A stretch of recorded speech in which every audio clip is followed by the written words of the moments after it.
Hi, my name is Aaron Cox, and this is my Module 5 My Story video. And I'm currently associate teacher at Mill Valley High School, so that's going to be the school that I focus on. But if I was a principal that was talking to the staff and trying to get them to understand the current reality, then I would start with talking about the school district. So with MVHS, we're part of USD 232, DeSoto School District, and we're made up of over 7,300 students within 12 schools.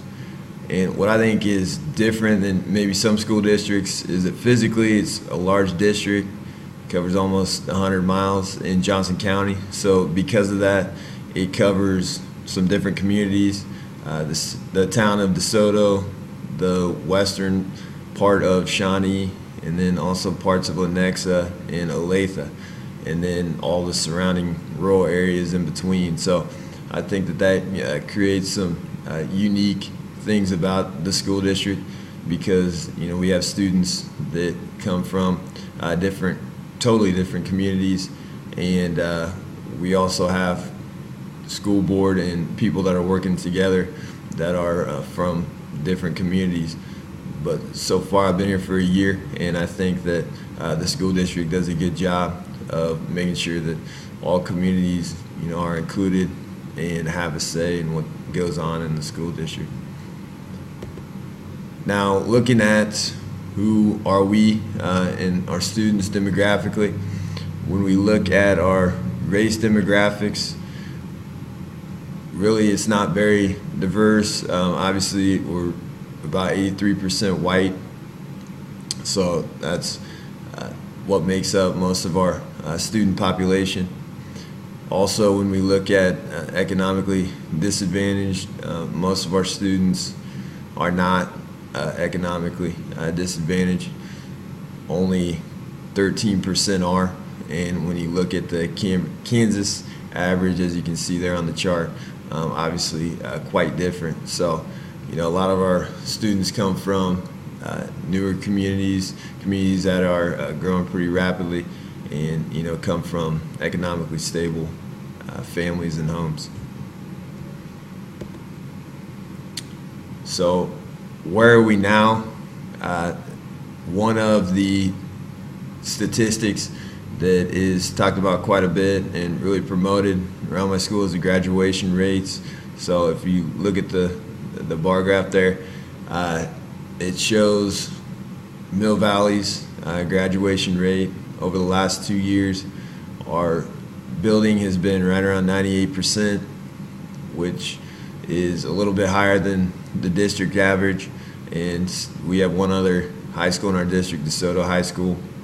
And then obviously we're well above the state average.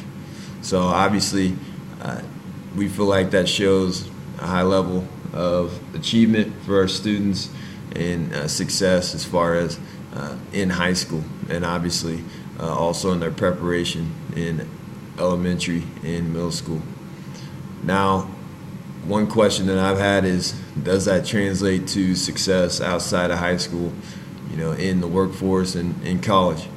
And so what I did is I calculated using the Kansas report card really our graduation rates from 2011 to 2015, so we could see from previous classes if they had been successful beyond high school. So when we look at that chart at the bottom there, the average graduation rates during that time were at 95.5%, and our success rate was at 68%. And how that's calculated is that is students that went on to complete a 2-year college degree, or were in a 4-year school, or also completed a work certificate or a technical certificate at least 4 years out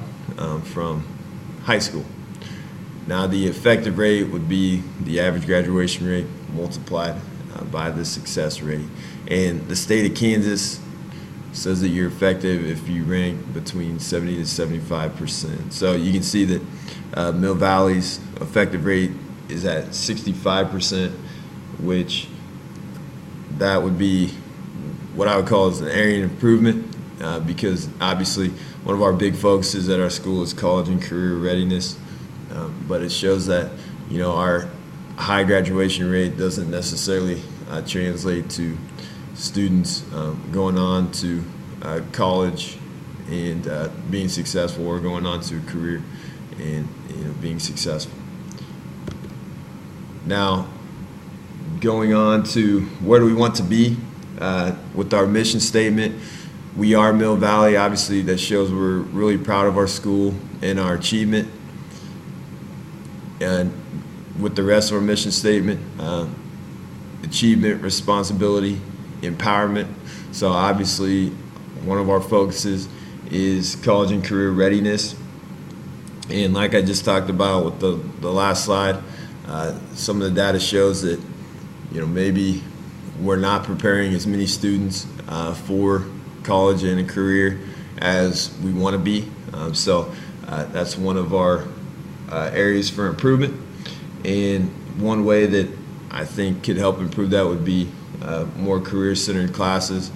We are in the process of using a bond to build a new CTE building for our district. So obviously that will benefit students not just at our high school, but also at DeSoto High School, the other high school in the district. So I think that's definitely a step in the right direction, and having that focus on college and career readiness as we move forward is very important for our school district.